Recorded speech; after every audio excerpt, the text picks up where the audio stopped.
ശ്രീ പദ്ധതി മരവിപ്പിച്ച് കത്തയച്ചതിന് പിന്നാലെ CPI സംസ്ഥാന സെക്രട്ടറി ബിനോയ് വിശ്വത്തെ രൂക്ഷമായി വിമർശിച്ച് മന്ത്രി വി ശിവൻകുട്ടി. RSSനെ പ്രതിരോധിക്കാൻ ഞങ്ങൾ മാത്രമേ ഉള്ളൂ എന്ന് വരുത്തി തീർക്കാൻ ചിലർ ശ്രമിക്കുന്നു എന്ന് ശിവൻകുട്ടി തുറന്നടിച്ചു.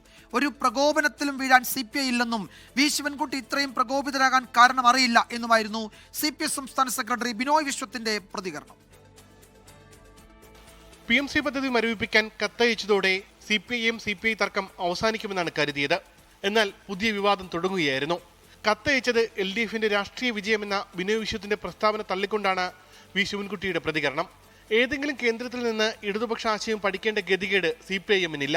മന്ത്രിസഭാ ഉപസമിതിയെ പോലും ബിനോയ് വിശ്വം പുച്ഛത്തോടെയാണ് കണ്ടത്.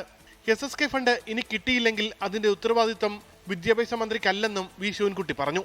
ആരെങ്കിലും ഇടപെട്ടതിൻ്റെ അടിസ്ഥാനത്തിൽ ഇത് ഏതെങ്കിലും ഒരു കൂട്ടരുടെ വിജയമാണ്, വേറെ ഒരു കൂട്ടരുടെ പരാജയമാണെന്ന് ഞാൻ വിശ്വസിക്കുന്നില്ല. ഒരു നയം ഇടതുപക്ഷ ജനാധിപത്യ മുന്നണിക്കുണ്ട്.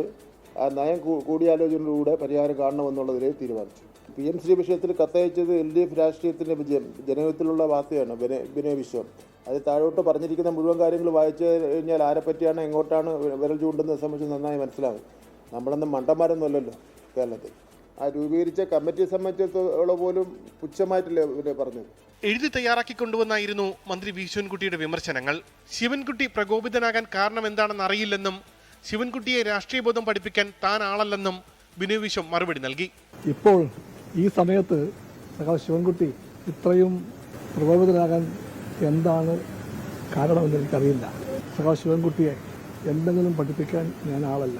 PMC പദ്ധതി ഉപേക്ഷിച്ചിട്ടില്ലെന്നും മന്ത്രിസഭാ ഉപസമിതി തീരുമാനപ്രകാരം മുന്നോട്ടു പോകുമെന്നും വി ശിവൻകുട്ടി വ്യക്തമാക്കി. 24 തിരുവനന്തപുരം.